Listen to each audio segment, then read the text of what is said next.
Okay, we'll begin the webinar right now. Thank you so much for your patience and a very good evening to all the panelists and attendees. I'm Khushi Javeri from Keio University, and today we are here for the Global Network Project of University of Tokyo India Office. This project aims to attract students primarily from South Asia to encourage them to pursue their further studies in Japan. In today's webinar, we have been joined by a couple of renowned universities in Japan. Each of these universities will give us a 20-minute presentation about their programs offered at undergraduate, graduate, and doctoral levels, followed by a 5-minute Q&A session. Students are free to ask questions to our panelists in the Q&A box and not the chat box. Once again, please make sure to ask your questions in the Q&A box. And panelists, please make sure to turn off your video and audio when not presenting. Now I'll share the agenda of today's webinar.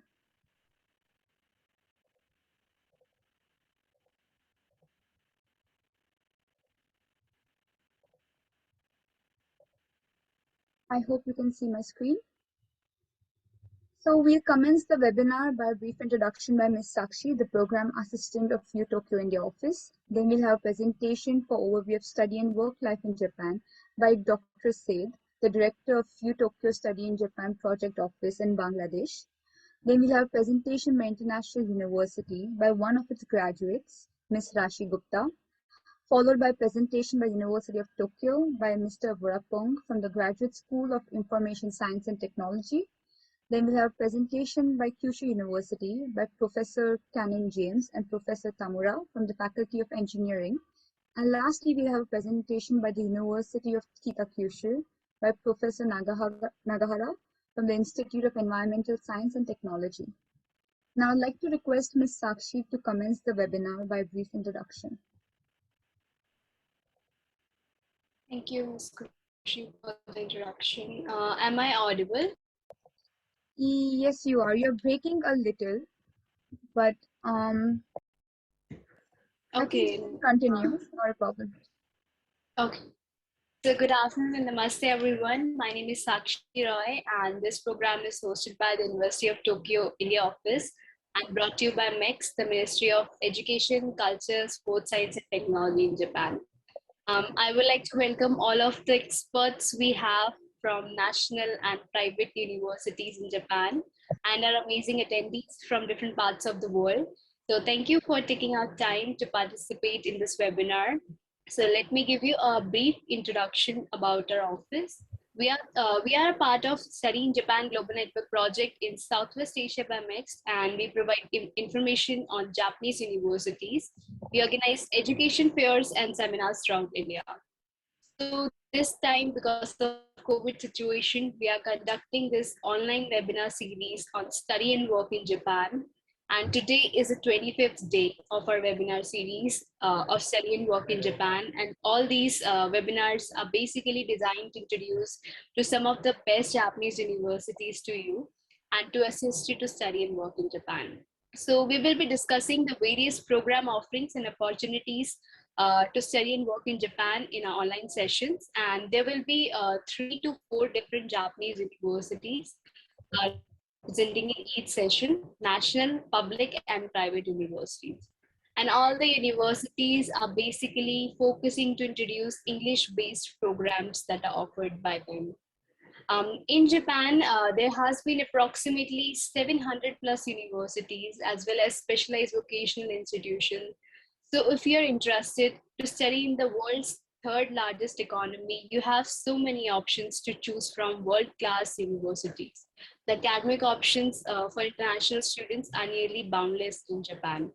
And once you graduate from the Japanese universities, you'll be truly valuable in the job market, not only in Japan, but in other countries as well. So I request all of you to please stay tuned with us till the end of the session and join our future webinars to learn about opportunities to study and work in Japan. And please do note that the contact addresses of the respective universities, and then you can directly contact them in case if you have any questions. So I ensure that this webinar series will be profitable, and the next few hours will be enjoyable and fruitful for every one of you present here. So thank you very much for paying attention, and please enjoy today's session, and please don't forget to register our next exciting webinar tomorrow at 1 p.m. IST. Thank you very much. Thank you so much, Ms. Sakshi, for the introduction. I'll reshare the agenda slide.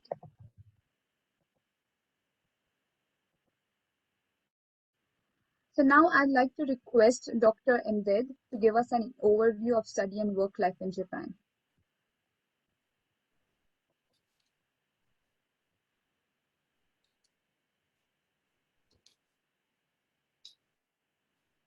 We can see your screen.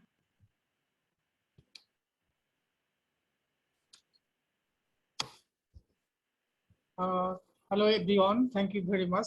I'm Dr. Soed Emdadul Haq. At present, we are just in process to establish in Bangladesh YouTube case study in Japan project in Bangladesh.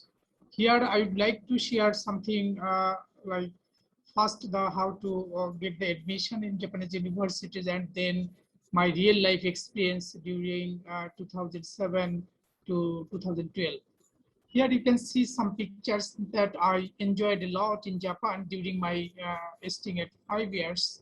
So this left side, the picture, it's in my laboratory where a lot of books that we can read easily from the library as well as the university library. And some of my like graduation pictures, and in the right side you can see where the place I got like hostel to stay there. It was very interesting 5 years in my life. So many of you know that this project is under next Japanese government project, basically to develop an all Japanese system to support international students covering to range of activities and after their graduation and their return home. Many of you know like that this program is running by the University of Tokyo, particularly for India, Sri Lanka, Nepal, and Bangladesh. And there are some other Japanese universities that are running in different parts of the world, like ASEAN, South America, Sub-Saharan Africa, Middle East, and Russia. So that's the background of this program. And you can see here in the map, priority of the regions that this mixed program under different universities is running in the whole parts of the world.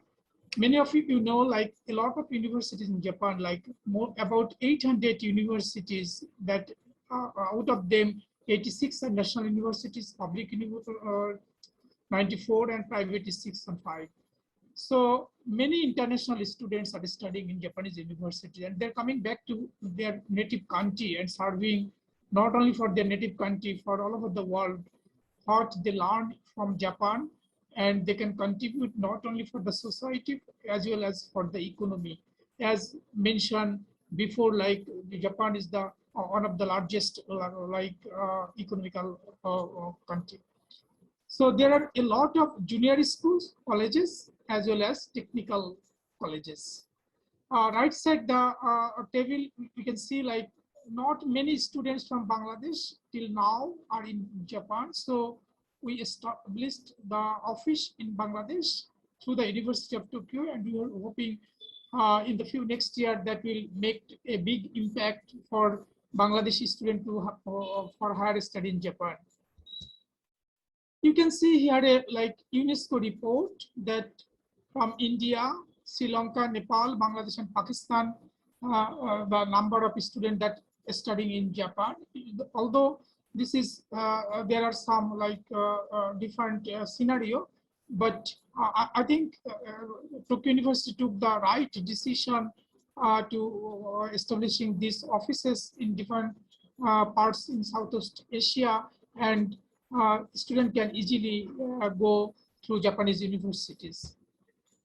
The major fields we can know like IT and computer sciences, engineering, infrastructure, and sustainable development focusing on social issues, as well as medical and public health, and business and public policy. These are the major field, but there are a lot of field that we can learn from the different universities presentation, and they can give you the brief information about how to get the admission for a specific course, as well as a specific technical course as well as college.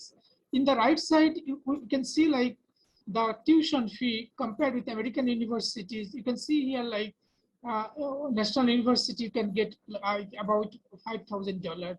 Private university is little more like 8,000, which is like comparative almost like 5 times lower than in American universities. In addition to that, students can easily get financial aid from different Japanese institutes, including government, local international association, scholarship by the private foundations, a scholarship to study in Japan with application to studying abroad. So there is a lot of scope that Bangladeshi or Asian student, they can go in higher studying for Japan and they can easily get some scholarship. And in future, they have a lot of scope for working in Japan. So we can share with the summary like why students will go for Japan for higher study. It's a lot of world-class educational standards universities in Japan. If we give for the example for Tokyo universities like in Asia and Oxford, we can say like #1 university in Asia, as well as affordable academic fees as we mentioned already, and you can get also the information from different Japanese university when they will make the presentation. International environment, students can enjoy a lot of things. So that's why, and really there is a lot of program that we can study through English language. And this nature and culture, as you know, Japanese culture, and there is a lot of systems that we can learn from Japan. And employment opportunities, there is a lot that as Japanese companies are expanding a lot, and there is a lot of needed in skilled workers. So those who have a scope for studying in Japan, they can also work there or come back in the country and working with other international companies. So in this month, earlier this month, we had like first stakeholder meeting that we participate in different agencies, including Embassy of Japan in Bangladesh, JICA, JETRO, ATOS, JST, as well as we invited universities, Dhaka University, BUET, Japanese universities, University of Miyazaki, Ritsumeikan APU, Tokushima, and Tokyo University of Foreign Studies. As well as we included in this stakeholder JCID, Japan Commerce and Industry Association in Dhaka, as well as JBCCI. We have also Alumni Association in Bangladesh, University of Tokyo Alumni Association. Japan is University Alumni Association in Japan, in Bangladesh. So we are just inviting all the stakeholders here, and they're very much interested to cooperate with us, and they kindly joined and give us a lot of supports for joining this program. Here you can see my life in Japan. I went Japan in 2007 for my master's course. Then I did my PhD course at the University of Tokyo. I received several scholarships when I studied in Japan. ADB scholarship, just so.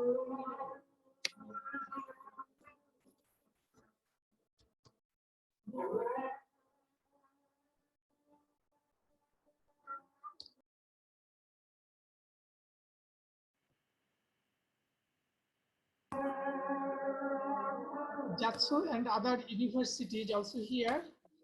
You can see. Dr. Emdad? Yes, I think participant cannot hear because it's a prayer time. So they're giving the Ajan. Not a problem. Okay, I can continue. No problem. If you guys can hear, I can continue. Yes, you could continue. Yeah, not a problem. Okay. So I received several scholarships during my master's and PhD course, including a private scholarship, Honju International Scholarship Foundation, which is very prestigious private scholarship. And you can see here I enjoyed during my study life. We went out with Japanese friends and other international friends, and we cooked sometimes together, and we enjoyed our life, really enjoyed a lot. Here you can see the campus of Tokyo University and our some get together. So as I mentioned, like in Bangladesh, we already started in our office, and we almost completing our office setup, and we are also sharing these web webinar information through the Facebook and social other networks. And we already completed first stakeholder meeting.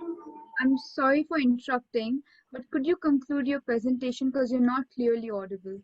Okay, thank you very much. This is all Bangladeshi universities that student will be interested from those universities to go for higher study in Japan. Thank you very much. Thank you so much, Dr. Said, for giving a very insightful presentation. I'll reshare the agenda slide.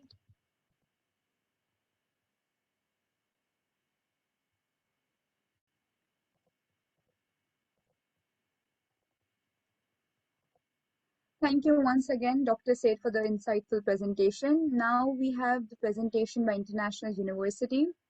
So IUJ is an acclaimed private university in Japan. It was the first university to establish an English-based graduate school. It offers numerous programs in the fields of policy, international relations, and economics. The student diversity of the university was also recognized by the Guinness World Records. The job opportunities are countless within Japan and in the overseas for students graduating from IUJ. Now I'd like to request Ms. Rashi to give us an insight into the university. Okay, thank you, Ms. Kushi. Yes, good evening, everyone. Today, on behalf of International University of Japan, I am a representative of International University of Japan. Usually call it as IUJ. So from now onwards, I will use this abbreviation. Okay, so I am a IUG alumni. The Graduate International Relations year 2010. And here I'm going to share my experiences and how to study in IUJ and also a little bit of personal experience about this. So I'm sharing my screen right now. Okay, I hope my screen is Yes, we visible. can see your screen. Ms. Yes, Kushi? thank you. Okay. Okay. So today, let me just talk a little bit about my experience and share a little bit about IUJ. So you can see here that IUJ was established in 1982. So it quite has a history as the first and renowned MBA school in Japan. Yes, as Ms. Kushi said, that it is based on English. So one of the special feature of IUJ is it is all faculty and all the management all speak English. So it is one benefit for you. Of course, if you want to experience Japan, also you are still want to learn together your Japanese also here, it is quite recommended. So the motto of IUJ itself is where the world gathers. And it basically is truly applicable for IUJ. Why? Because like before entering IUJ, I never experienced immense exposure from people all around the world.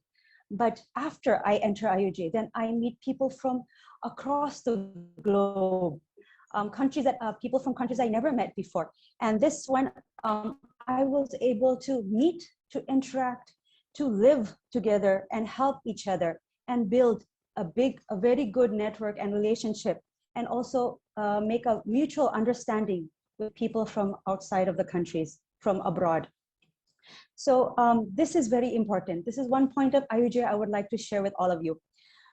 So IUJ has a lot of tie-ups with government institutions, with government agencies, and that makes us more understand each countries and people, and also the culture. And this will ease our network in the future. If you are planning to work in a kind of a global kind of environment, you want to expand to a global kind of ambience, you want an international situation, there's this goal. So, so many graduates worked in MNCs, governmental institutions. And so, yeah, basically, if you want to work globally, this is a place. So I'm going to share a little bit about IUJ structure that is here. So basically, IUJ is a graduate school. It does not have an undergraduate program. And recently, PhD program was just launched also. I'll explain one by one about the program in IUJ. So solely it is divided by two. Graduate School of International Relations, GSIR, what I was graduated. And another one is GSIM, Graduate School of Management. So I will explain one in detail.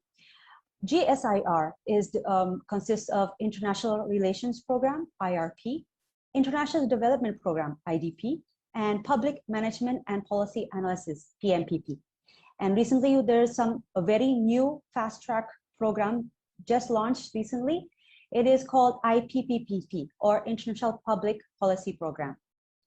And then again, I have just mentioned about Graduate School of International Management, GSIM, consists of MBA and also IMBA, intensive 1 year fast track MBA, and another one, International Social Entrepreneurship Program, or ISEP, which is limited to Japanese national.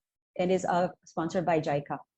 And the new, very just launched one, Digital Transformation Program, DXP, which is also 1 year track programs. And another one that is combined of both GSIR and GSIM is Japan Global Development Program, GDDP, which gives the title of MA and MBA. So I'm going to touch upon first about GSIR.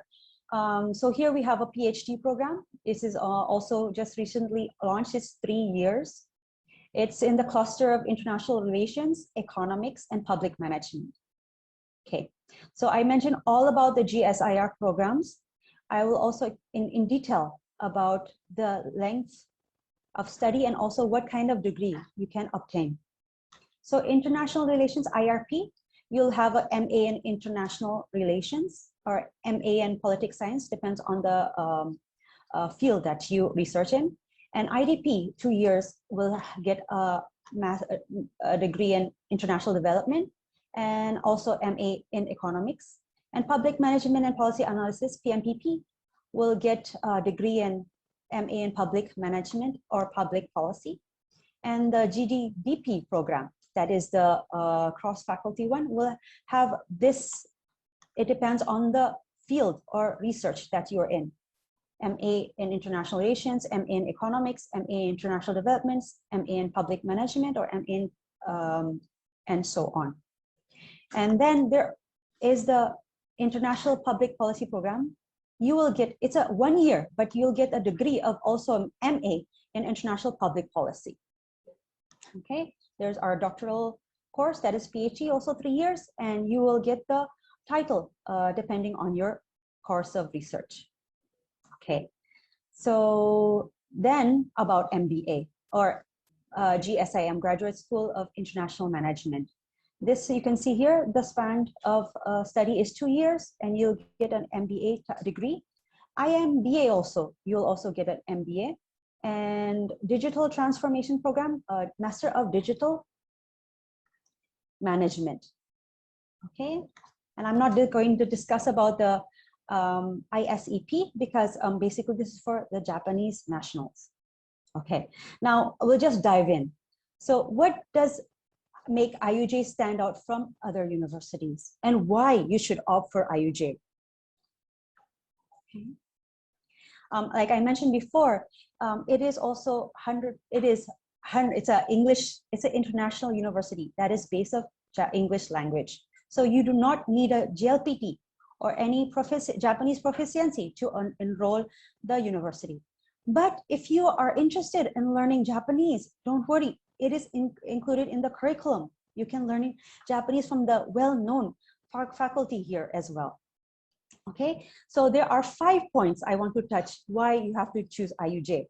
One is a high quality education. Okay, and then the second one is curriculum adaptable to your needs. Have you seen the programs? There's a fast track. There's kind of the classic one that is 2 years. All are up to you. It is all adaptable to your needs. And the third one is job placement and internship opportunities. IUJ has many tie-ups with governments, organizations, companies that makes it a place that you can experience how is it working in a Japanese company? How are you working in international, United Nations? It can all, you can experience it here. And this can also lead to employment. The third thing is diversity of students. And then I'll talk about this more, about the different kind of countries you'll meet. And that is a really big plus of IUJ. And also the advantage of studying in Japan. Okay, so you get the best of two worlds, international, also Japan. Okay, and this is where the world cooperates. This is where you stand for in a global career. Okay, so first, high quality education. Okay, so if you know, IUJ is accredited by AACSB. Okay, so AACSB is for the management schools, and only 5% of business schools in the world get accredited by AACSB, including IUJ. And it's #1 in Japan based on the ranking of the economists for the MBA school. And it's also selected school for the IMF scholars. And it's included in the 4th top schools in Japan for Graduate School of International Relations. And selected faculty by international standards open recruitment. And each student, ratio of faculty and students is 1/4. Okay, and then again, I'm going to touch upon adaptable to your needs. It's required in elective courses for each student's career goal. So it based on what are your interests and what are your goals, you can choose your courses. And there are special guest lecturers and field trips. So these guest lecturers basically are people who are in the management, people who work in the companies on a higher level, and also professors. They keep on coming. We keep on get guest lecturers and learn more from them. And of course, field trips to companies, Japanese companies, international companies throughout Japan. You got a kind of opportunity to see how the Japanese work or how international environment in a Japanese company and so on. And also this is very special, there's exchange program with top schools throughout the world. Mainly there is also in Europe and US and also in Asia. And the classes are by interactive case discussion and practical classes. Basically, we learn from the cases that has happened. This is for MBA. I took some MBA courses and we really dive in the programs and how to solve it. Okay, and this is my favorite part, is the diversity of students. So actually in IUJ, you live in a dormitory, which is on campus, on-site campus. And you learn to study and live with competent students from over 50 countries.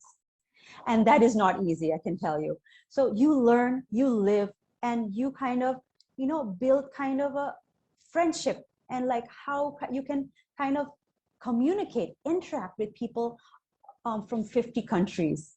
Okay, and these opportunities lead to leadership in a multicultural team. This will prep you basically if you want to work in a career, you want to build up your career in an international company, then you are already prepped with different kind of culture, different kind of people, different kind of language, and you will not be surprised. You will be able to blend well. Okay, that is like this is a plus in IUJ, and I really enjoyed a lot, personally speaking. You have so much friends all around the world. We still have IUJ meetings, alumni meetings, and we keep in touch. And then wide range of ages with different backgrounds, and more than 4,800 alumni network from 140 countries. Can you imagine?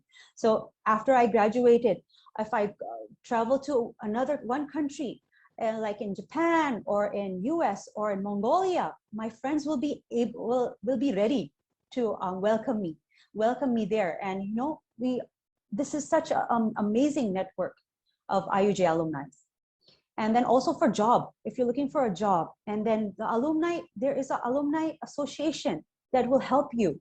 So we keep on contact until many years. That's why also I'm here. Okay, learning opportunities both inside and outside the classroom. So basically your life IUJ throughout is a learning process. Okay, so yeah, I'm a Japanese lover of culture. So this is also a plus. I got best of two worlds. I learn in an international community. Also, I enjoy the beautiful scenic of Japan. So IUJ is basically in Niigata Prefecture. It is outside of Tokyo. It is 90 minutes by Shinkansen. And you really get pampered with the beautiful scenery and local kind of hospitality of Japanese. Okay, yeah, career opportunities in Japan for non-Japanese students. So you can dive, you can see what kind of possibilities to work in Japan when you're staying there, and safe and quiet environment to concentrate on your studies. Okay, so these are some clicks about the campus. This is not Photoshop, this is without filter, and it is truly breathtaking. Okay, you can see this is the spring, the summer, and early autumn, and also the winter.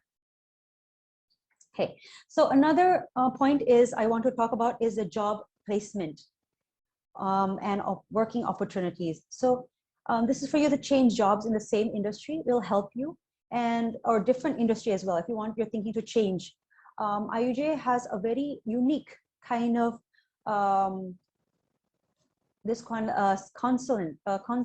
teacher and not teacher, consultant of student and consultant to help you, to direct you to which kind of company you or which kind of job do you really want to work in. Okay, so this is our job opportunities. Here, that is the graduates of IUJ. You can see here, it has various kinds of fields where the graduates work. Okay, the biggest is, yes, overseas government organization. This is one proof that if you really want to have a career globally, then this is basically the place. Finance also is quite a big opportunity. Okay, this was for GSIR 2019-2020, and this is GSIN. Okay, so again, this are the 5 points that you should choose IUJ. And this is our admission schedule of the master programs. And please note the international applicants here. You don't see for this is for domestic applicants. Basically, please see the international applicants here. If you reside in India or around near India. So here is the first intake January, second intake February, and the third is May.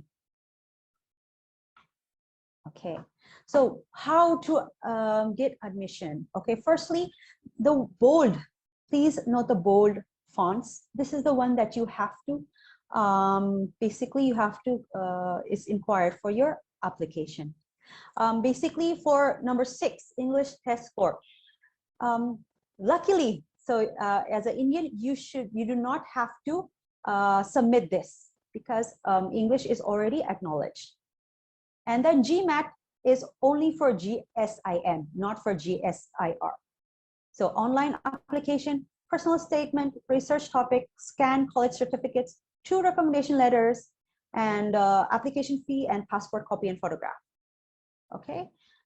Yes, and about the scholarship. This is a usually seeked question. What about the scholarship in IUJ? So as I told you that IUJ has many tie-ups with governments, with institutions, with companies, and that's why it is also sponsored. There are ABC scholarships. There's around like half of 70% students in IUJ are with scholarship. So here is the first one, IUJ Direct Award Scholarship. B is IUJ Nominated Scholarship. And C is Direct Scholarship Application to other institutions. There are many scholarship that you can apply. Okay. Okay. Yes. So these is academic terms. Okay. For 2-year academic calendar. It starts in July. And then here is we have a enrollment orientation, fall term, winter term, spring term, and then summer break that is usually used for internship and field trip, and then the second year. And this is for the first year. Okay, there is an option of exchange program as well. Okay, so this is from my side. Thank you for listening to my a little bit to my talks. I really enjoyed sharing. I always enjoy sharing my experience of IUJ, and I hope you will also experience this life-changing experience like I have. and with the immense benefits. So I will wait for you in IUJ. Thank you, Ms. Kushi. Thank you so much, Ms. Rashi, for the very comprehensive presentation. Mhm. We can start the Q&A session. Actually, most of the questions have been answered by your team. Okay, Thank you yes, so yes. much. Yes. But there's still a couple of questions I would like to ask. So can I Mhm. pick up a few questions? Yes, yes, sure. Okay. So I think in India, most of the undergraduate programs are for 3 years. So Mhm. if students want to apply for the master's, for the graduate programs at a university, is Mhm. it okay to apply even though their undergraduate degree was only for 3 years? Okay. For this, okay. Basically, yes, if you have completed your undergraduate, you are applicable to enroll for the graduate program. Although Okay. it's like 3 years or 4 years, yeah. All right. Okay. Mhm. Um, And you do how not need a English proficiency test for that also as well. That is the specialty for Indians. Okay, is that only for Indians? What about for students from Bangladesh or Nepal or Sri Lanka? Okay, okay. That one I will go back to you. Whoever wants to have any inquiries, you can also email my, I think you can email me here. I will just share my, because I have to go, like there are some countries that are exempted from this English exempt test. Mhm. So I'll go back to you. I'm just going to share my email and you can kind of share to everyone. Thank you so much. Students, please feel free to contact the email address provided in the chat box if you have any questions. Um, there's a question that says, what is the age eligibility to apply for the university? Okay, age eligibility. I think there is, wait, there's no age, I think, until like, I think we had some other students that are kind of senior, 40, 50. I met in the graduate school. So there was no, I don't think there's any kind of age bar here, Okay. at How least if many? you can complete. All right. Okay. Mm. How many seats are there for international students? International students. Um, international students. So I cannot say how many number. It is basically international university. So anyone can apply. There's no kind of quota. It's basically selection, screening of your application. So it'll be, we'll try to help whatever we can and send all the applications to Japan, and then it'll be screened there, processed there for admission. Okay, fine. Thank you so So much. yes, yes. It So is the research, that really plays a role. A very good research will have a very good kind of response. So yeah. okay. There's one more question. One of the students didn't really understand the difference between GMAT and GSIM, GC. Okay. So GMAT is basically a requirement for you to enroll to GSIM. GSIM is a basically MBA. So it's like a test that you have to go if you want to enroll for any MBAs. So GSIM is Graduate School of International Management. When you learn there, then you'll get a title of MBA. And GMAT is the kind of a test to a score that to be get enrolled in admission as in GSIM. Okay. Is work experience required for GSIM program? Okay, that will be a plus, but it is not. Free graduates are welcome. Okay. And is there any recommended GMAT score? Okay, recommended GMAT score. Okay, let's wait.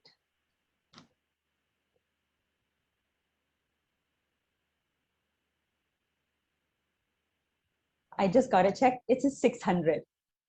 Okay. All right. We can take two more questions. What, But be under that is also okay. So it can be, if you have a very sound research and a sound kind of write up, then it will definitely help you. okay. And IELTS and TOEFL is not required for No, international. Okay. no, no, no. for And Indians. Okay. And one last question.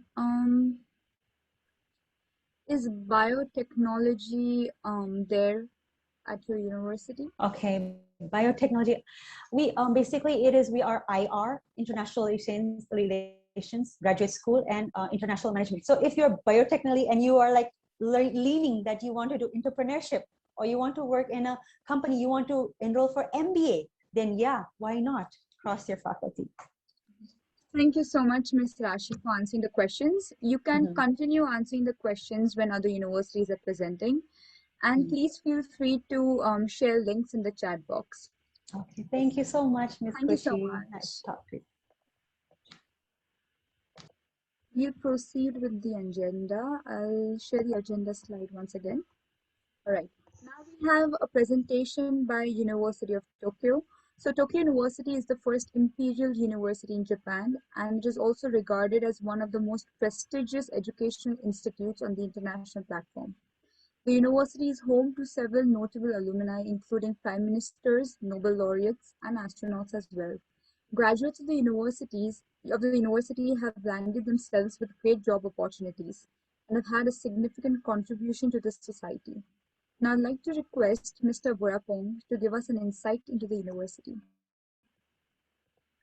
Thank you very much for your kind introductions. Let me share my slides. Okay, welcome to my talk. I'm Borapong Sukukit Paisan from the Graduate School of Information Science and Technologies at the University of Tokyo. First of all, I am not from Japan, I'm from Thailand. So that's why my English accent could be quite weird for many of you. But well, I will try my best to speak slowly as much as possible. The second thing that I would like to mention before beginning my talk is the University of Tokyo is a set of graduate schools. It's a set of faculties and graduate schools. Each faculties and graduate schools will have a totally different process of admission. So today, because I am from Graduate School of Information Science and Technologies, I will talk about the admission process at the graduate school. But the same ideas may not be able to apply to other faculties or graduate school. All right, so that is the two things that I would like to know before beginning my talk. By the way, this photo is taken in December, when everything in our university will be in yellows at the moment. All right, so if you come, I would like to recommend you to get allowed our university in December. It's actually the best timing to enjoy our university.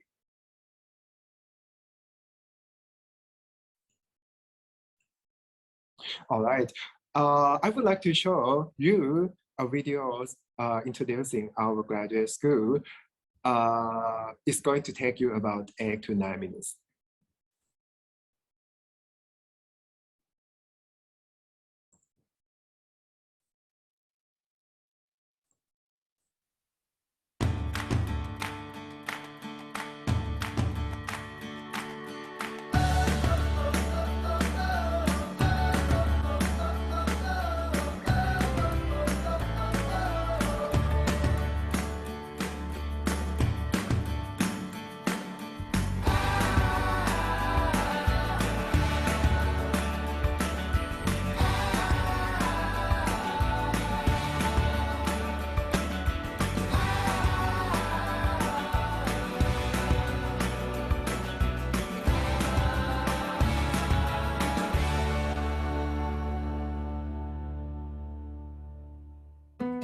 Here, it's just a standard 2D drawing.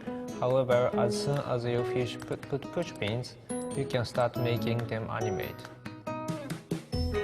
I'm working on interactive techniques for computer graphics.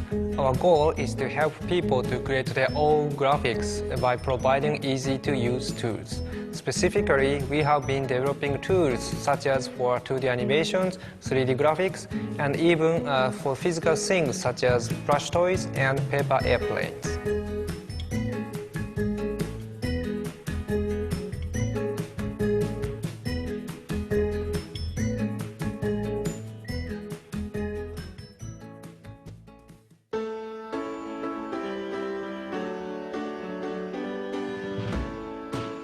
we are doing researches for exploring real-time power and high-speed sensory information processing system.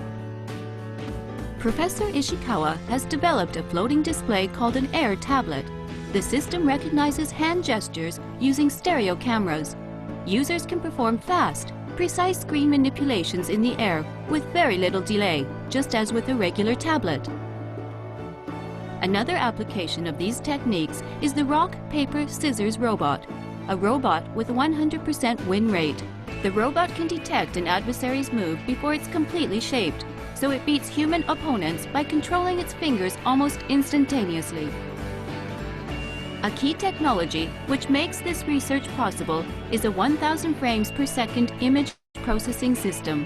The system will have a significant impact on human-machine interaction technologies.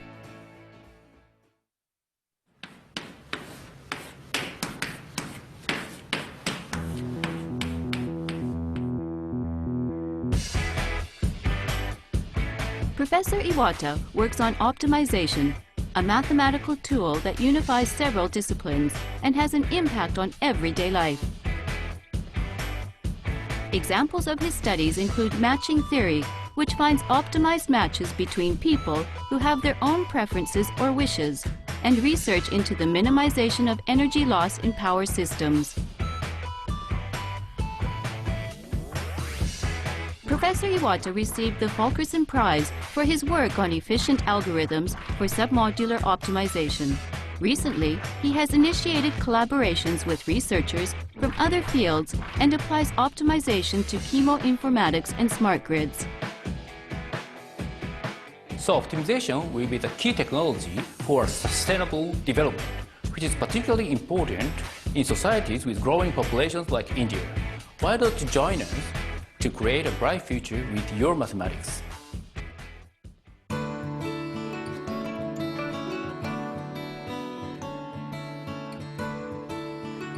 We build robots to reveal the fundamentals of human intelligence, and it will lead us to breakthroughs towards truly human-friendly robots. Humans manage and exploit complex bodies and environments extremely tactfully. Professor Kuniyoshi reveals the mechanisms underlying these abilities to create novel robot control methods. He also investigates how human cognition develops through interacting with the body and environment. From the very beginning of human life as a fetus, his goal is to reconstruct this development. His group also conducts research on soft robotics, where soft, deformable materials like paper or plastic are used instead of metal. The goal for the research is to help bring robots into all aspects of our daily lives.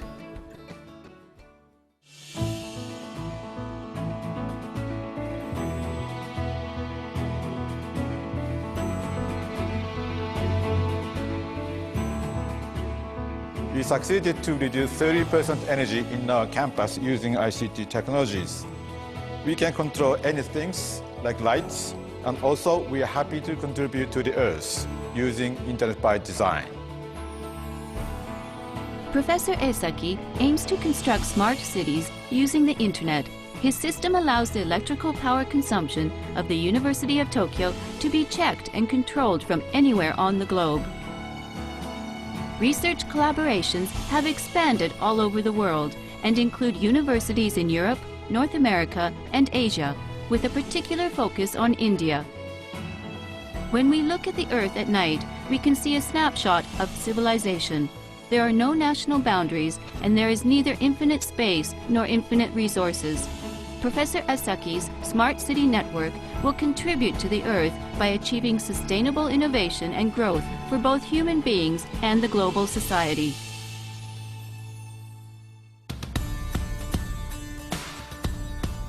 The Graduate School of Information Science and Technology offers master's and PhD programs in all areas of information technology.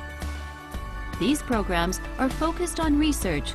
Students enrolled are affiliated with a laboratory, attend research seminars, and pursue their own research under the supervision of a professor. There are also non-degree programs for exchange students from partner universities and research students preparing for entrance to the master's or PhD program. A broad range of courses on all areas of information technology are offered, including many courses taught in English. Students are eligible to graduate through English-only education.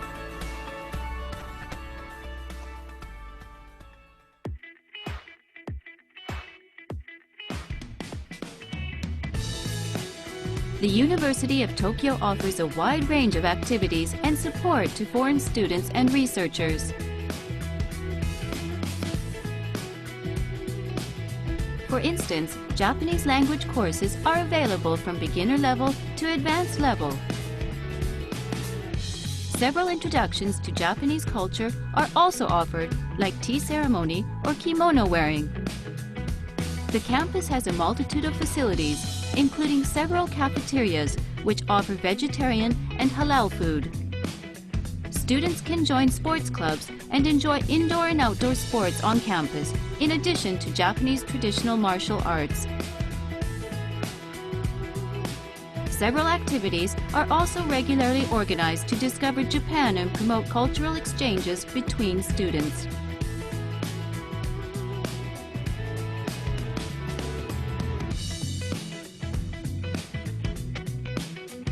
The Graduate School of Information Science and Technology of the University of Tokyo is creating the future of our society through producing cutting-edge technology. The key to the future is in your hand.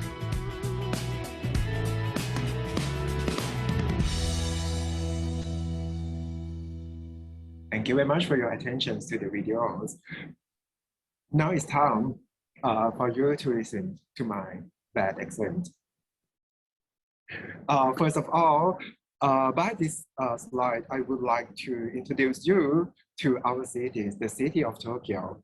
As you might have ever heard from news, Tokyo is actually the world's most populous metropolitan areas. We have about 38 million people living in these metropolitan areas. So it is very populous, but it is very organized. The nice thing about living in a populous city is everything that you want to have is going to be in your areas. I mean, it's going to be in 5 or 10 minutes from your place. For example, from my house, I can go to a South Indian restaurant in 10 minutes. It is a totally vegetarian restaurant. I can also go to my Thai restaurant to enjoy Thai food with my friend. This is actually spicy. If you like spicy food, I will welcome you to join that Thai food restaurant. Although Tokyo is known to be quite populous, it is known to be very organized and safe. It is ranked as the first in the Safe City Index in 2019. All right, so I actually have ever worked with my colleague on a research project until 1 a.m. in the morning, and she has to get back to her home once we have finished working on the project. So I did a little bit worried if she will get back to her home safely at that late night in 1 a.m. So I asked her if she will be all right getting back to her home at that moment. And she answered that it will be fine because she still has enough energy to ride her bicycle at the moment. All right, so girls can get back to their house even in 1 a.m. or 2 a.m. is totally safe in Tokyo.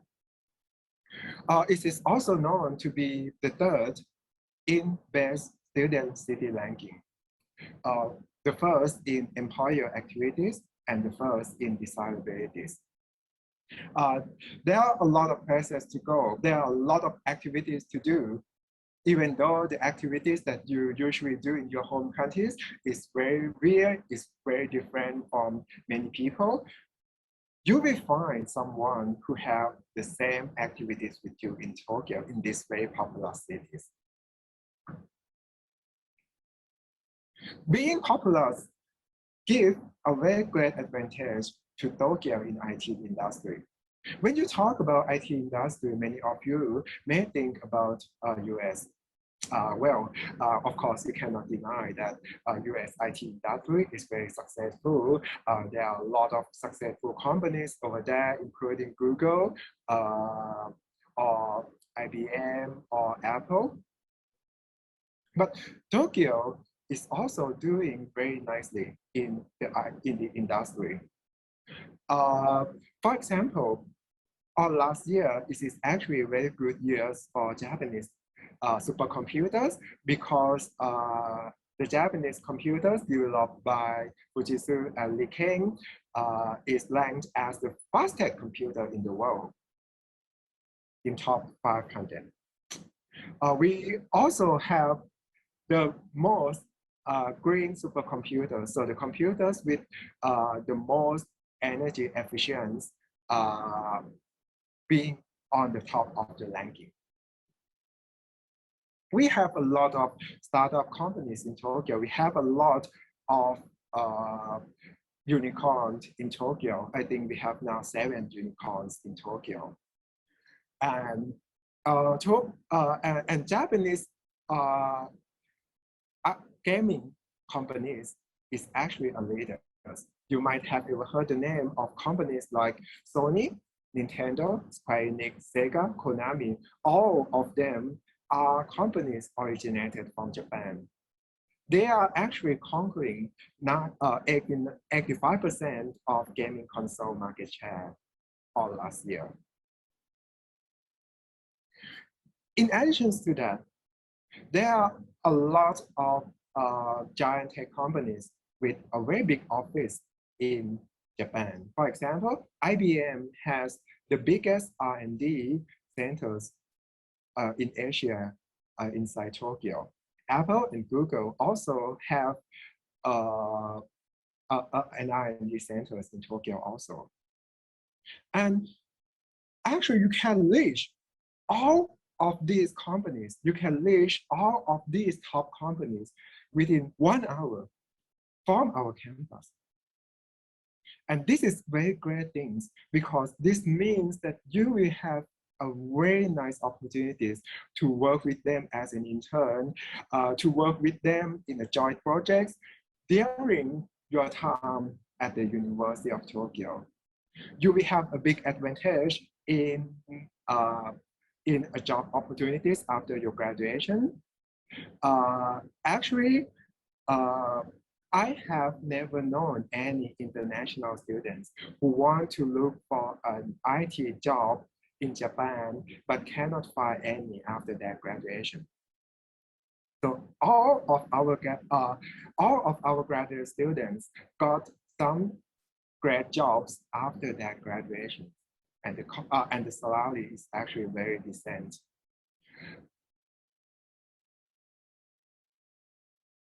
I would like to also mention that getting a resident permanent, getting a visa is very easy in Japan. For example, I complete my whole visa application process within 1 hour. So it's actually very quick and short. And getting permanent residency is also quite easy. If you are working in IT companies, and if you are graduating from the University of Tokyo, some of our graduate students got, our alumni got the permanent residency within 1 year after their graduation.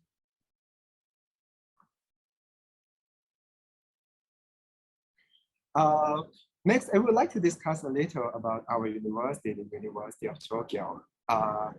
It is known to be the most competitive university in Japan. We are not always in the first in the ranking, but whenever we are not in the first, it's going to be a big headline in Japanese newspapers. So we are expected to be the first. In QS World University ranking, we are the 23rd in the world. And in Time Higher Education's World University ranking, we are the 36th.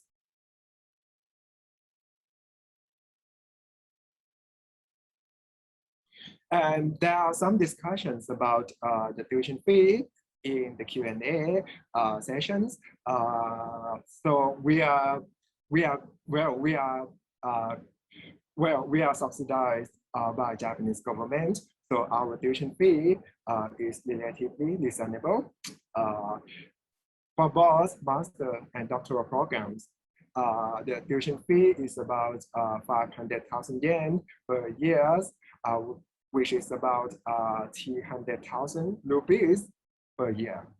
Well, much cheaper than US or UK universities. And we also have a tuition fee exemption system where everyone can apply for. Actually, most of students who are applying to this exemption system got accepted to this system.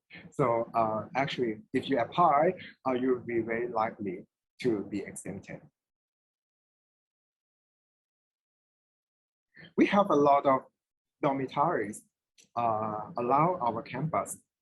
We have 7 dormitories, which we provide about 1,700 rooms to our students. There are a lot of rumors about a high cost of living in Tokyo, but in my opinion, this is not very high. In my opinion, the cost of living in Tokyo is actually much cheaper than most cities in developing countries. It usually costs about 20,000 rupees per month to get a room in our dormitories. Even our university is at the central part of Tokyo. Okay, now it's time for me to talk about our graduate school of Information Science and Technologies. We are the youngest in the university.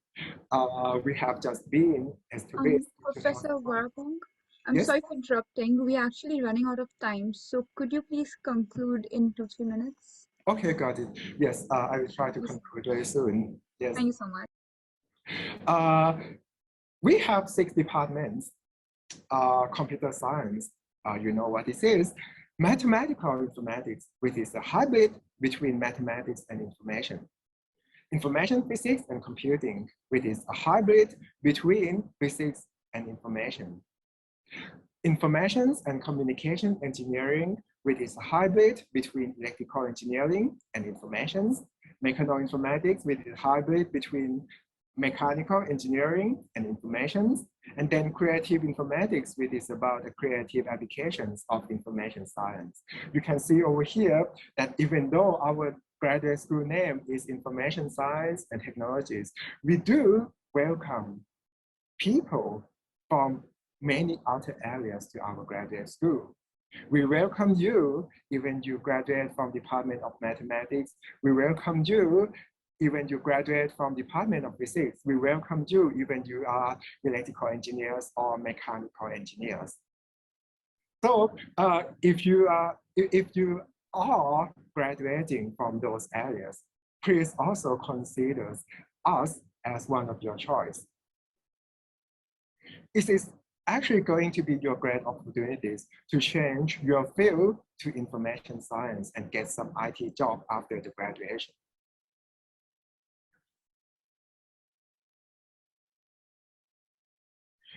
We are focusing a lot on research. Even master students are expected to do research for most of their times. This will prepare you for PhD course if you are planning to go there. Actually, many of our students got a PhD positions at the top university around the world. All right, so I have many more research results to show, but because we are running out of time, let me skip this information. Even though we are focusing a lot of research, we also have a very nice courses. Many of them are offered in English, so you can graduate without any knowledge in Japanese from our graduate school. We have two types of admissions. The first type of admissions is called as general admissions, where we accept everyone. To get past these admissions, you need to take written examinations in mathematics and in information science, or in mechanical engineering, mathematics, or in electrical engineering. It's depending on your background. This general admission is very competitive. If you graduate from outer university, we have only less than 15% of admission rate. And it's getting harder and harder every year. But this is rewarding because if you get past, you will have a chance to work with other students who get past this difficult admission. I would like to mention one thing, because we select students based on written examination. We do not care your background. We do not care if you graduate from a university that may not have a high ranking in the global world university ranking. If you can score nicely at the written examinations, you will get passed to our graduate school. This makes us unique among the top universities globally. We are accepting students twice a year in May and in November. So if you apply in May, you have to take the exam in August, and you can begin your study in September or in April. If you apply in November, then the examination is going to be on February, and your enrollment will start from April. That is the first kind of admission.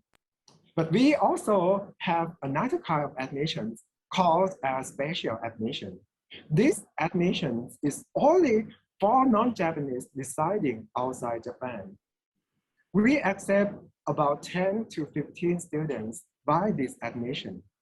And what is special about this admission is we provide scholarships for almost all accepted students by this admission process.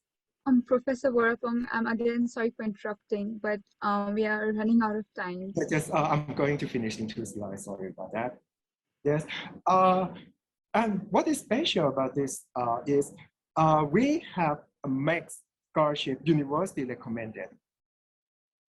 For those of you who are originally from South Asia, Vietnam, and Thailand.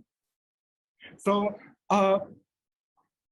based on our previous process, everyone from these areas will got make scholarship if they get accepted by this special admission.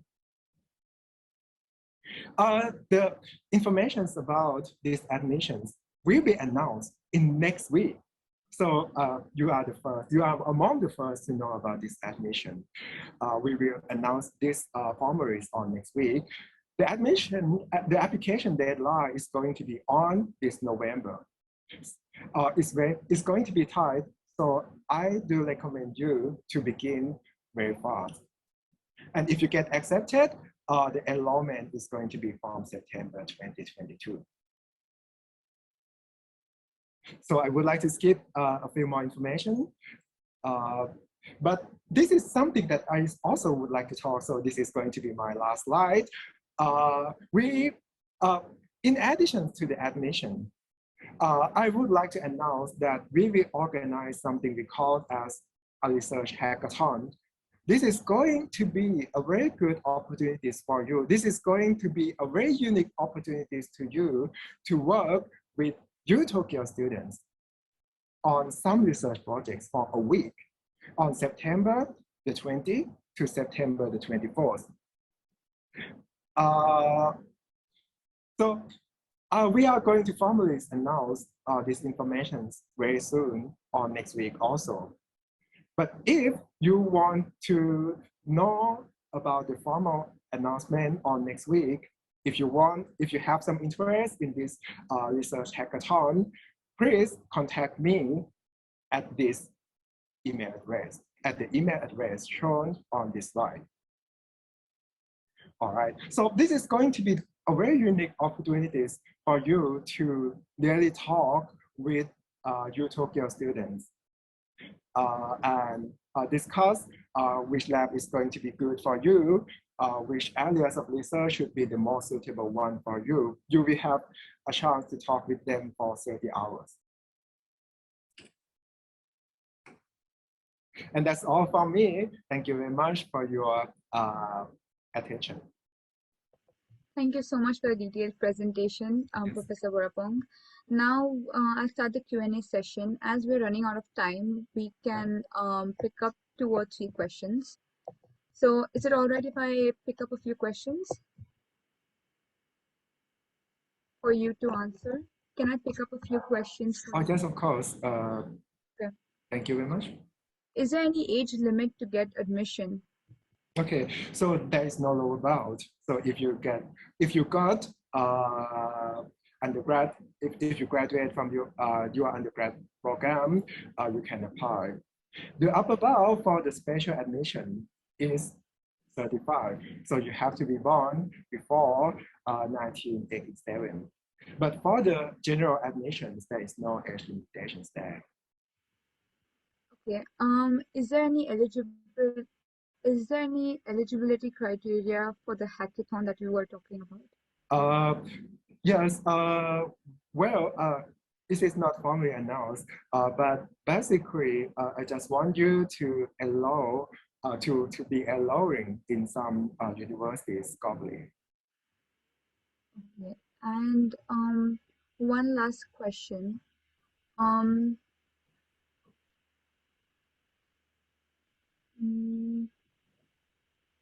For students who have done their bachelor's degree for 3 years, are they allowed to apply for the graduate programs at University of Tokyo? Yes, indeed. If you have got finished your master course, you can of course apply for our PhD program, or you can even work on our master course again. Yeah, that's the answer. Thank you so much. You can continue answering the questions in the Q&A portal when other universities are presenting. And also, it would be great if you could share a few links in the chat box. Thank you very much for your attention. Thank you so much. I'll reshare the agenda slide.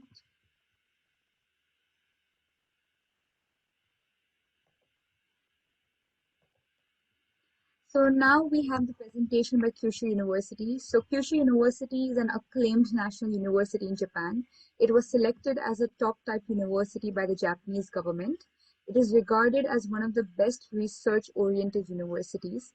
The university also has partnerships with about 126 foreign universities, and the campus diversity is certainly accentuated. Now I'd like to request Professor James and Professor Tamura to give us an insight into the university. Okay, thank you, Ms. Kushi. Thank you for the introduction. I will be presenting about Kyushu University, and then my colleague, Professor Tamura, will help me with the questions afterwards. So I shall just share my screen.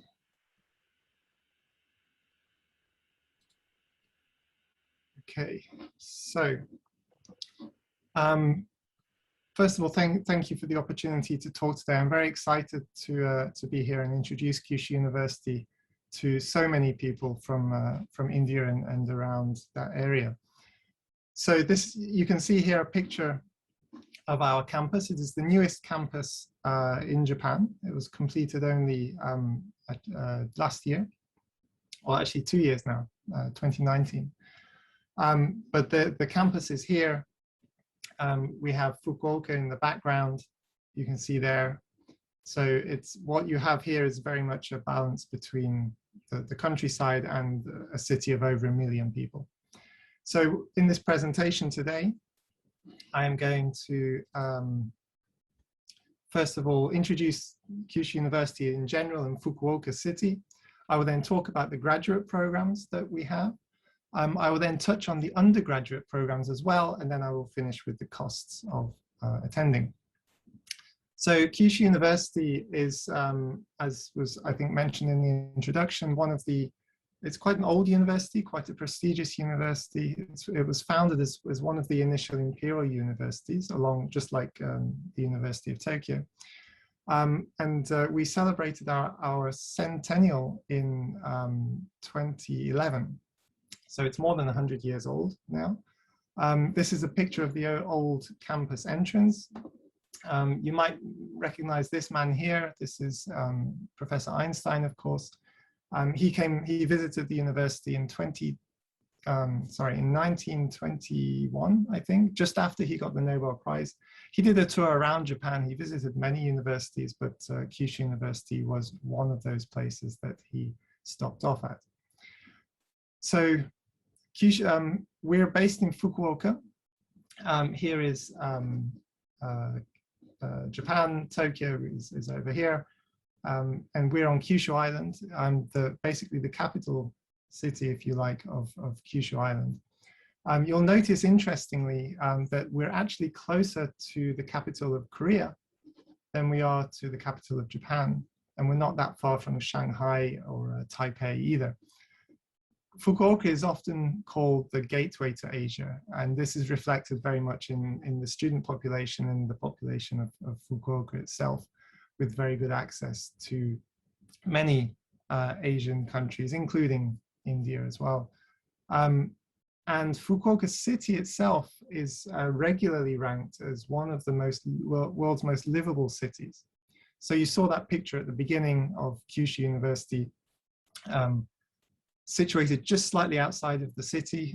You have this nice balance between a city, a very vibrant, very young city, one of the youngest in terms of the average age of population in Japan, over 1 million people with a subway system and all that you would expect from a big city, but that you have very quick access to the countryside as well, very beautiful countryside. And when there is no pandemic, we also have a lot of very common cultural festivals as well.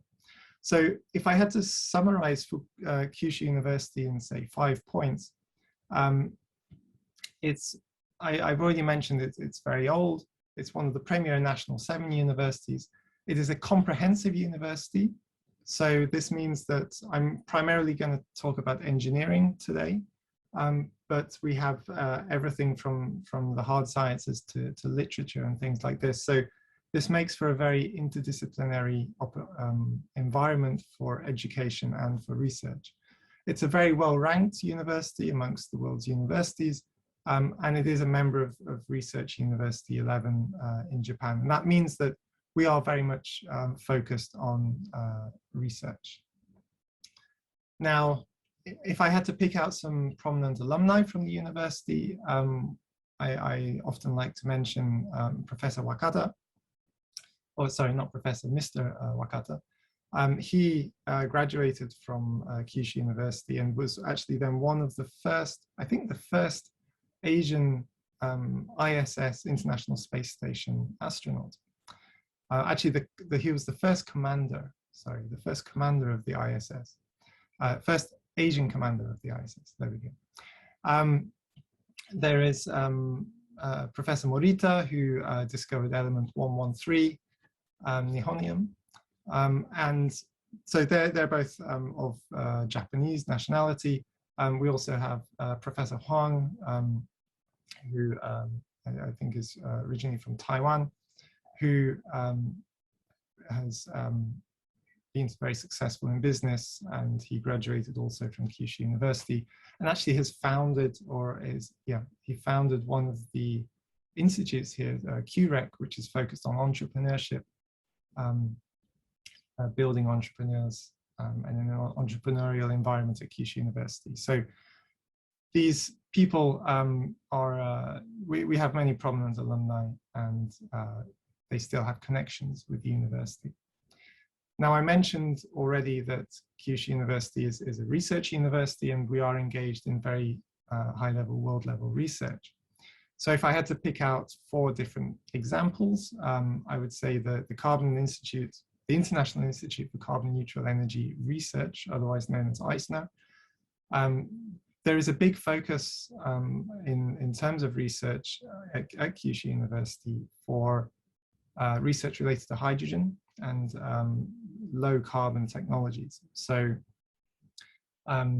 the ICNER Institute is one of those. We have the Next Generation Fuel Cell Research Center as well, which is very closely linked.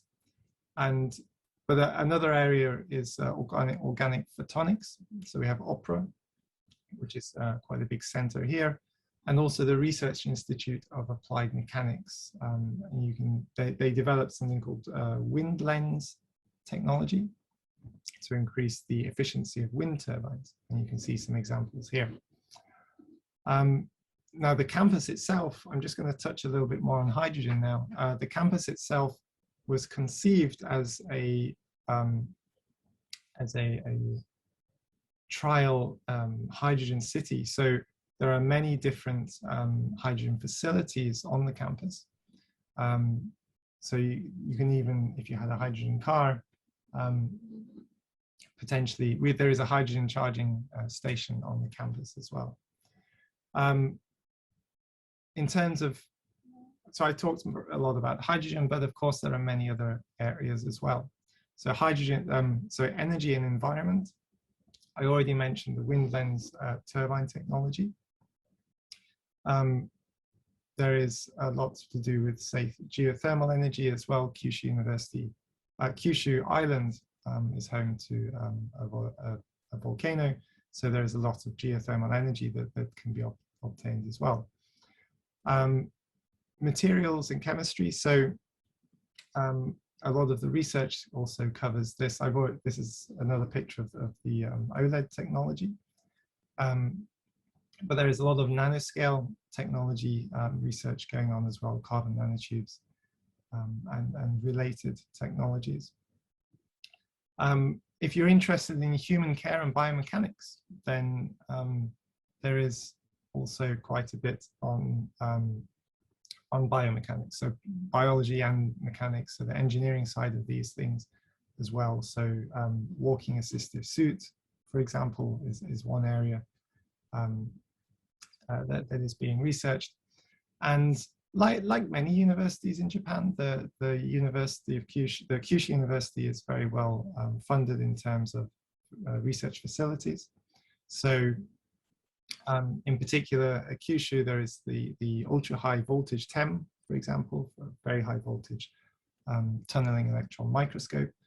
The supercomputer ITO, this is something I personally use in my own research for very high level computation. And then, so coastal marinal experiments for fluid mechanics and so on as well. So there are quite a range of research facilities, large scale and small scale, that are available at the university. And this is very good then for research. So that's the research background. If you're interested in coming to Kyushu University to join one of our international graduate programs, then there are tracks in engineering that cover a range of subjects from applied chemistry, mechanical engineering, civil engineering, and aeronautics and astronautics. So the university actually has 11 graduate departments, from chemistry to, say, mechanical engineering and so on. And then within these departments, there are several programs, and I won't list them all, but maybe you can see one here that is particularly interesting for you. Anything again from chemistry to civil engineering, maritime engineering, and of course hydrogen and aeronautics as well. And these are some pictures from the some graduate students engaged in experiments in their departments in graduate school. So that's a very brief overview of the graduate programs. I want to touch now a little bit on the undergraduate programs. So one thing in particular that I think makes Kyushu University quite unique in terms of the undergraduate programs is that it is possible to come to Kyushu University and study in English for an engineering degree. And we call this International Undergraduate Program in English, or IUPE for short. And there are students from all over the world, many from Asia, mostly from Asia, and many from India and neighboring countries as well. If you were to join the undergraduate program, the academic structure is something like this. So the first year would be, you would engage in something called Kikan education. This is general education.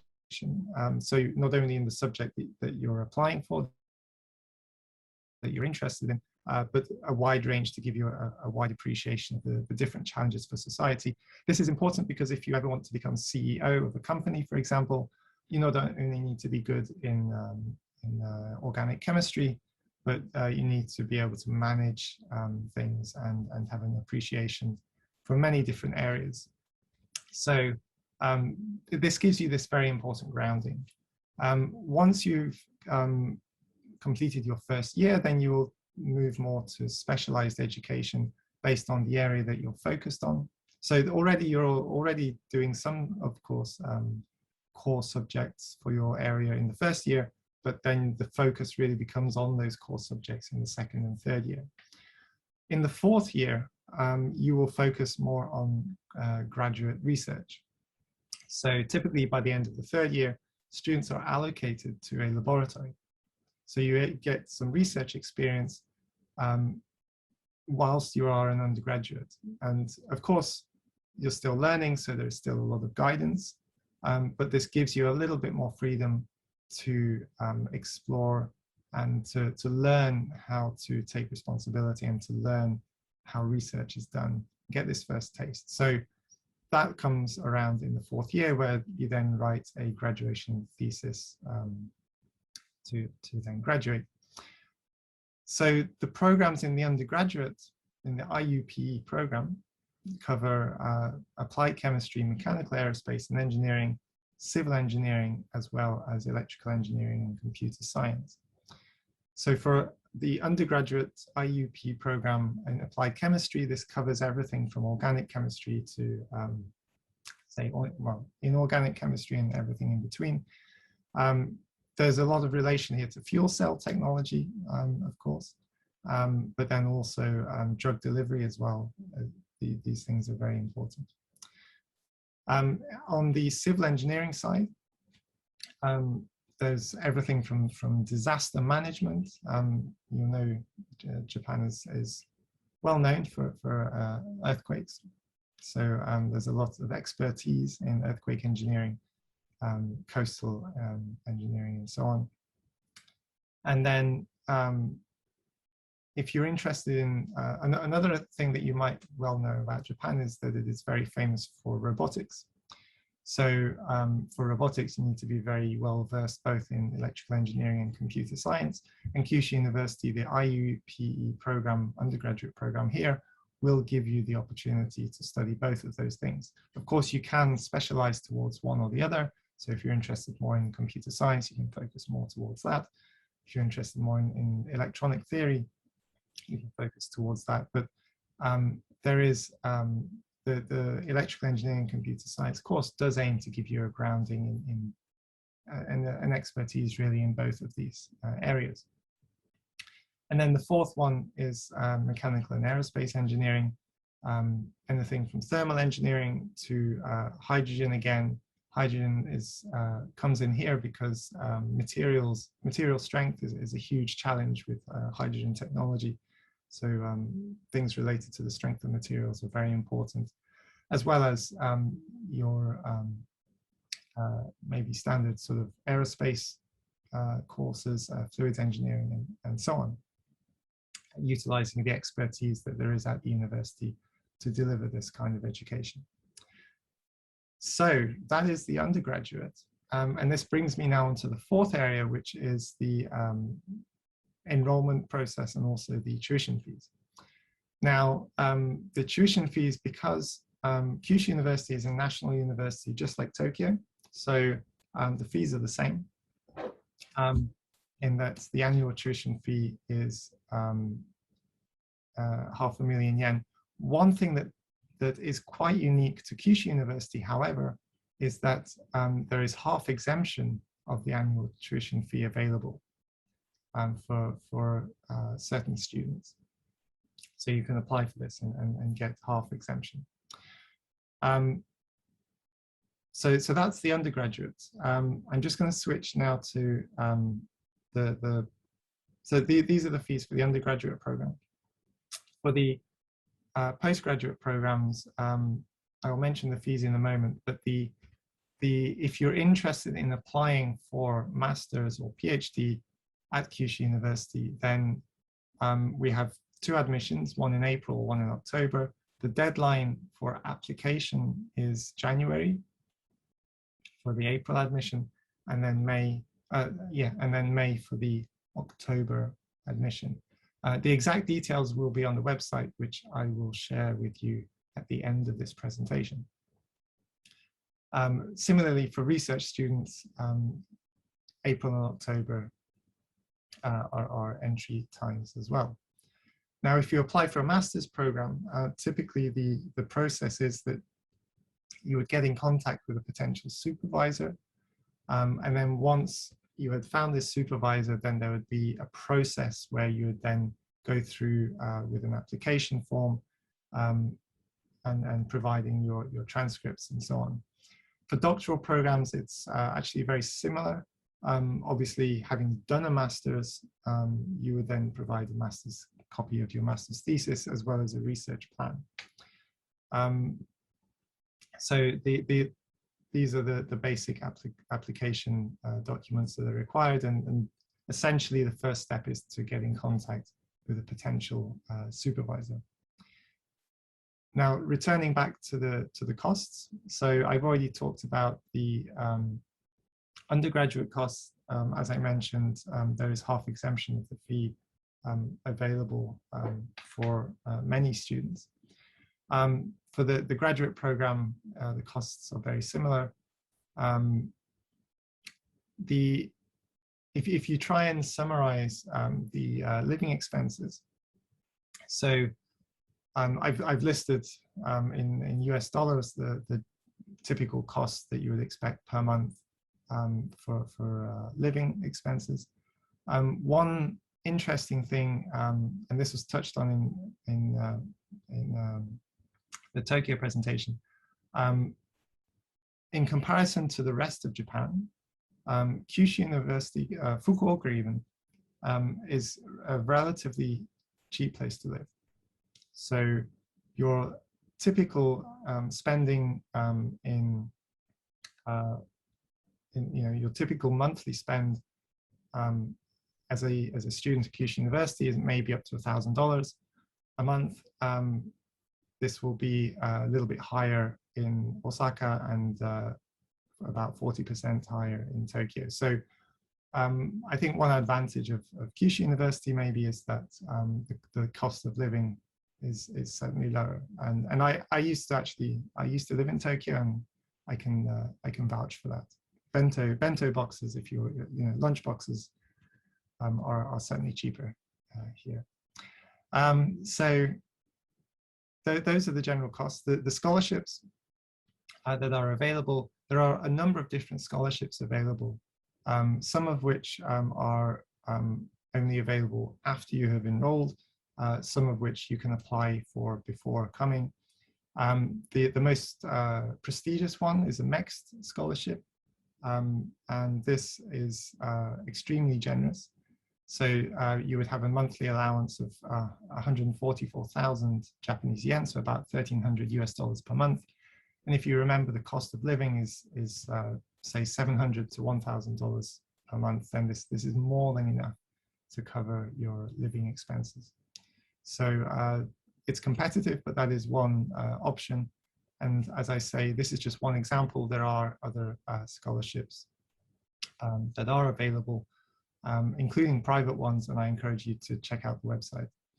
I see I'm running out of time, so I shall try and finish quickly. Just one mention, we do have dormitories and they are on campus. And so, and the rent is extremely reasonable. So you don't have to worry about that. So for more information, please check out the website, or you can email us at this address. I shall leave this address up here. Thank you very much for your attention. Thank you so much, Professor James, for the very comprehensive presentation. Now we can proceed with the Q&A session. There are a couple of questions in the Q&A portal. Would you like to pick up a few, or would you like me to pick up a few questions? Yeah, sure. Sorry, so I've just seen them for the first time there. Actually, I can pick up a few questions. Okay, go ahead. So is TOEFL or IELTS required for admission? Okay, Professor Tamura will know more precisely. So, okay, so it's for undergraduate or graduate program. So that is my, so if you apply for undergraduate program, and if you only have studied only in English for more than 4 years, your school can issue the certificate of like a medium instructions in English, then it's okay. But the instruction must be like 100% English. Okay. Thank you. And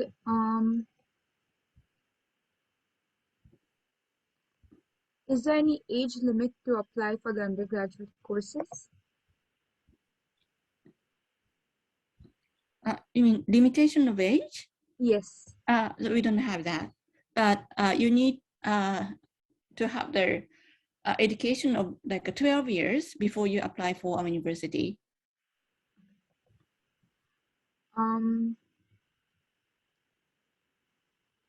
Are there undergraduate programs in medicine or biotechnology or biomechanics?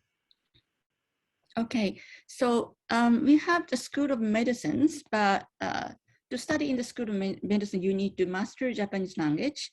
But in the School of Engineering, we have applied chemistry course and mechanical engineering course that have the research of drug delivery or like medical engineering. And many students, after they graduate from those courses, and they move on to system graduate school of system life science or other like related areas. Thank you. We can pick up 2 more questions. What is the acceptance rate at Kyushu University? Is it for undergraduate or graduate? But it is for undergraduate. So it depends on the course. So we don't have the like a certain rate or percentage that we have published, but some courses are quite competitive, especially electrical engineering, computer science, and also mechanical and aerospace engineering are quite popular fields. So many students apply for these courses. Of course, other courses, applied chemistry and civil engineering, are good programs. Okay. We can pick up 1 more question. Are there any graduate programs in design at Kyushu University? Okay, so we have graduate school of design, in like other campus, and they have masters and also doctor program, but I need to check, but probably master course is taught in Japanese. So you need to study Japanese language first before you apply for it. So I will share the link in the chat box. Okay. Thank you so much for answering the questions. Actually, there are many questions in the Q&A portal for Kyushu University. So it would be great if you could answer them when other universities are presenting. And also, it would be great if you could share a few links. Can I add something? So at the end of this month, August, at the end of August, we are going to publish the like a new application instructions. So there you can see the details of how to apply and what are the requirements to apply for our international undergraduate programs. I will share the link too. Yes, it would be great if you could share the links. Thank you so much. And you could answer the questions in the Q&A portal. Thank you once again. Thank you, Professor James, for the presentation. I'll reshare the agenda slide. And lastly, we have a presentation by University of Kitakyushu. So the university is a leading public university in Japan. The university is known for its course offerings in foreign languages, international relations, and engineering programs. It also allows students to participate in the extensive study abroad programs with its overseas partner universities. Now I'd like to request Professor Nagahara to give us an insight into the university. Okay, thank you very much. I will share my slide now.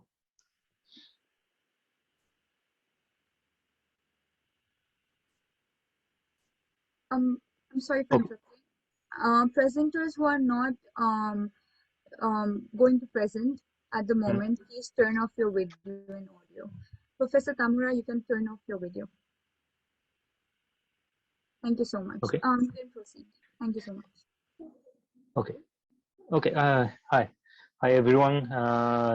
I'm Masaki Nagahara of the University of Kitakyushu, and I'm very happy to share my information for my university to you. And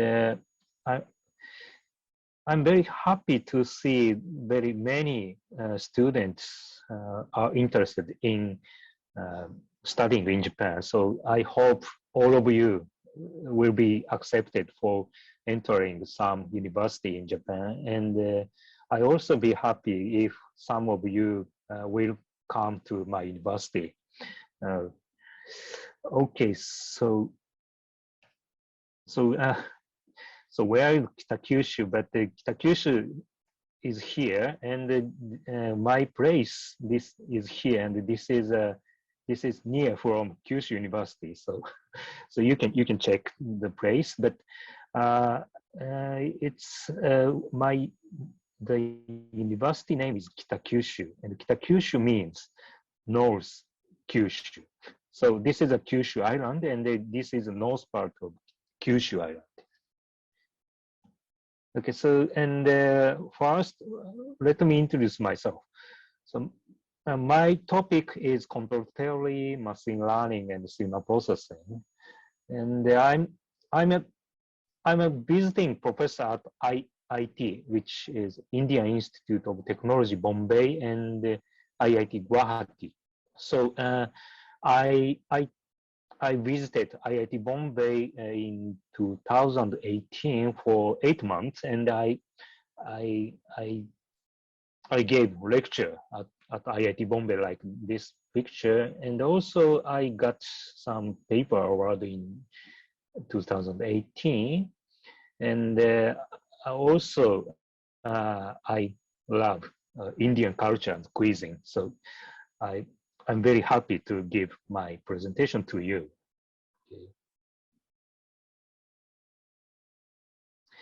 Okay, so I'm working in graduate school of environmental engineering, and I'm teaching in the computer science course of the program of information engineering. And in this program, you can study, for example, machine learning and artificial intelligence, or signal and image processing. and the communication systems, which is, for example, next generation wireless communications or the internet communications. And also, you can study control engineering and robotics, VLSI systems, software engineering, and so on. So if you are interested in my university, please visit our webpage of this. So I will share this link now in the chat window. I think. So please wait. I'm copying the link, and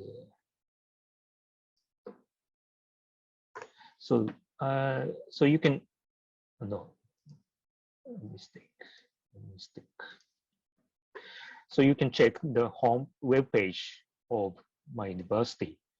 Okay, and my university is located in Hibikino, in the Kitakyushu city, and in my university we have student hostels, which are very decent hostels, and you can enjoy your student life in this place. Okay, so and yes, my Indian friends visited many times in Kitakyushu city, and you can see Indian professors here, and they his Devashish Chatterjee, and his Shrikant Kumar from IIT Bombay, and he's Professor Manjunas also from IIT Bombay, and he's Pramod Kargonika from UC Irvine in the USA, and he's my supervisor, Professor Yamamoto. So, and oh yes, I need to explain where is this. This is the place where this is a place of now, which is a restaurant, but about 100 years ago, this was a hotel where the Professor Einstein once stayed when he visited Kyushu. So this is a very old restaurant, and we went to this restaurant with my Indian friends. Okay, so I will give I will explain my research topics now instead of showcasing many researches in my university. So my first measure is automatic control, which is a control theory or mathematical theory of control. And in this theory, we research optimal control, which is optimization with differential equations or systems theory to investigate controllability or observability or stability of a system. And they are mathematical theories, which can be applied to practical systems like drones here, or personal mobility robots. And more recently, we apply control theory to design super smart society in Japan with social experiments.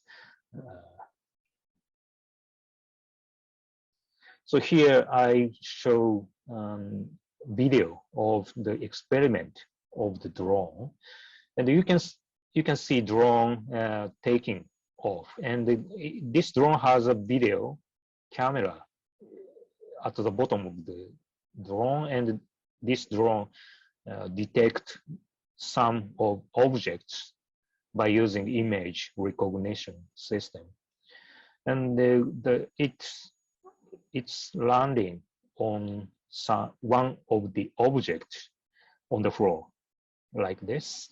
Okay, and after this, it's taking off again like this, taking off, and then the drone,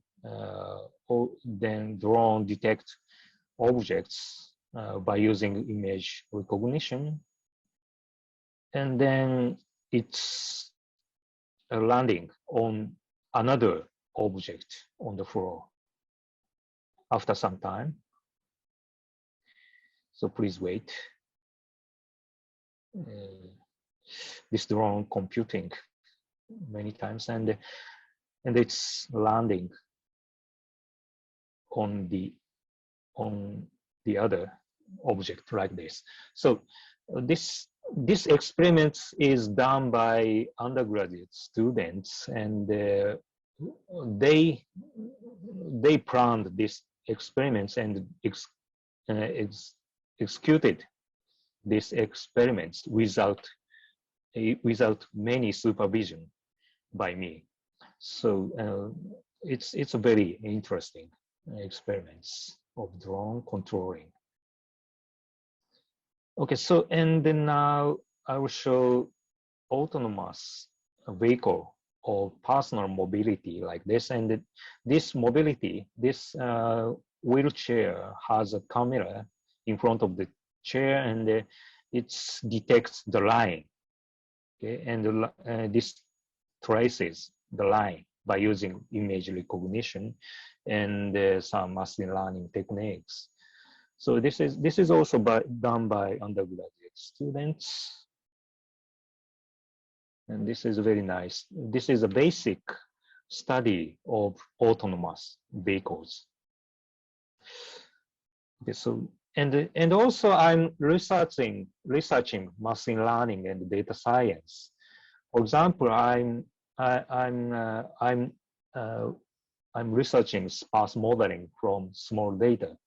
And actually, I published 2 books on sparse modeling, and one is open access, so you can download this book, my book, from the internet for free.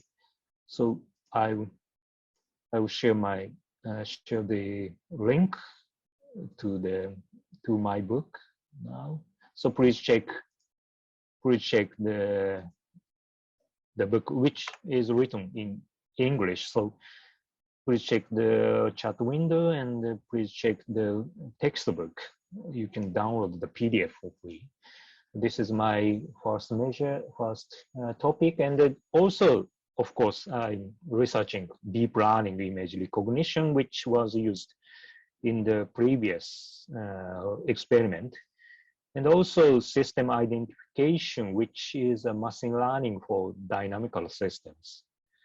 And also you can study data analysis from medical data, social data, sports data, or more recently COVID-19 data. And the figure shows the electricity demand prediction by recursive neural network, which is a very important topic in the smart grid control. Okay, so finally, I will show multi-agent simulation, which is a computer simulation of agents. And you can see many agents exit from a classroom to the outside. So this is the computer simulation to simulate the emergency evacuation of the people crowd.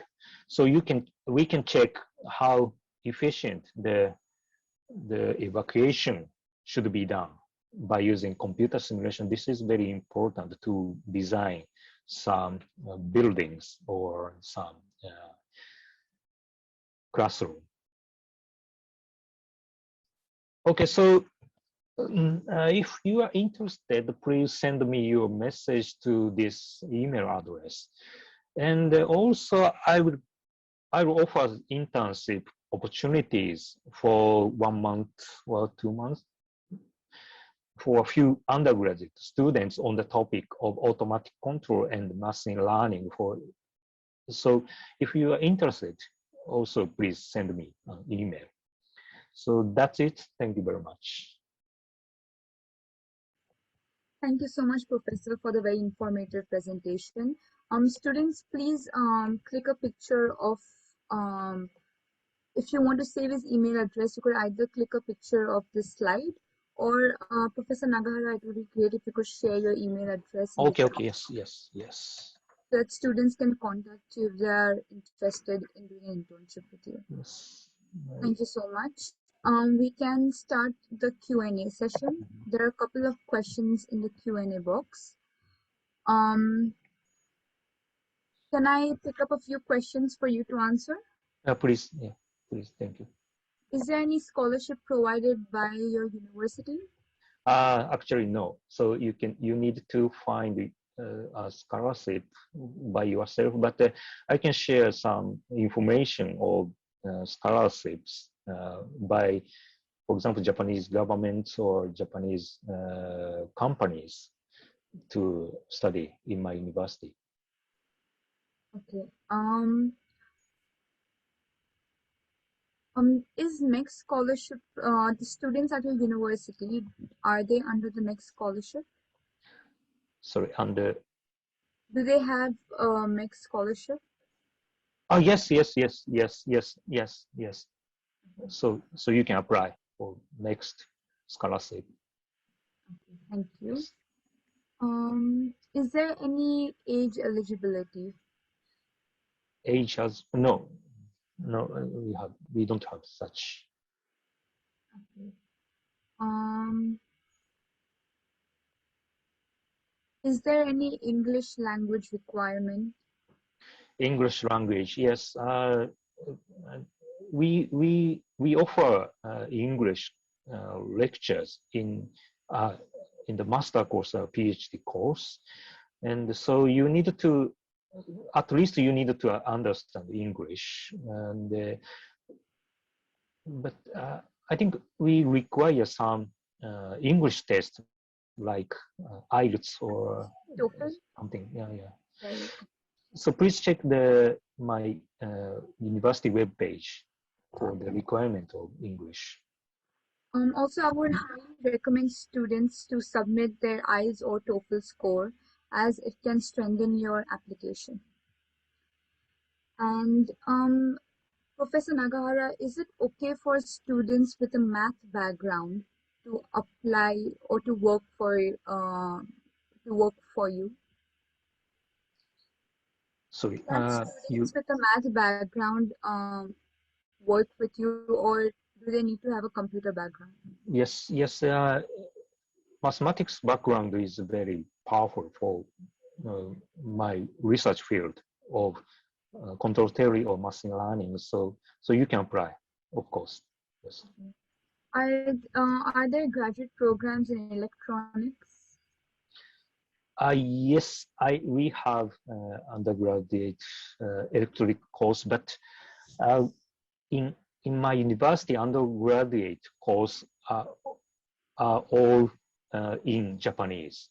So you need to learn Japanese before entering undergraduate courses. And for master course or PhD course, you don't need to understand the Japanese language, but for undergraduate course, you need to first learn Japanese. So I think it's difficult to enter my university for undergraduate course. So there are no undergraduate programs in English, or are there a few undergraduate programs in English? No. There are some courses in English, but many of courses are only in Japanese. Okay. We can pick up one more question. Yes.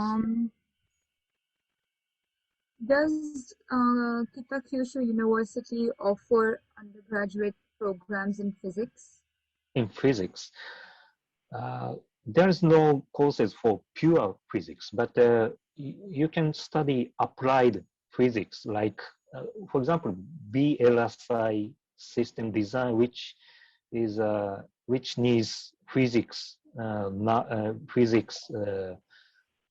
technology, physics the knowledge of physics to develop technologies to design BLSI systems like quantum physics or something.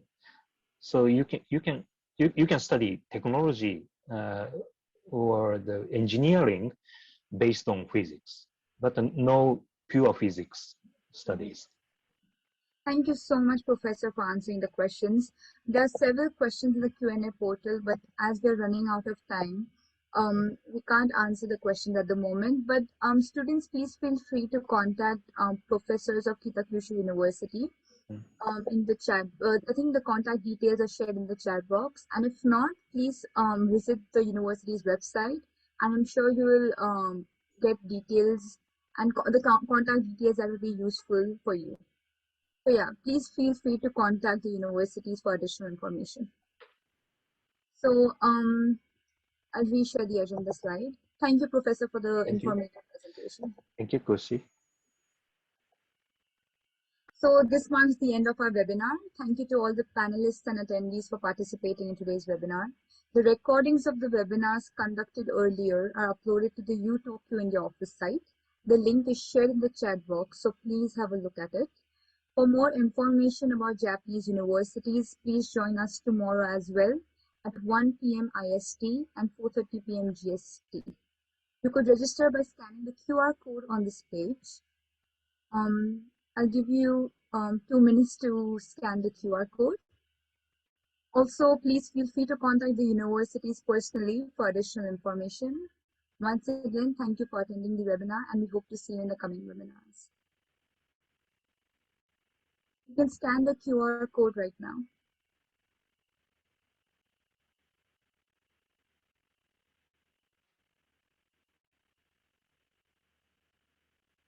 I hope everyone has scanned the QR code.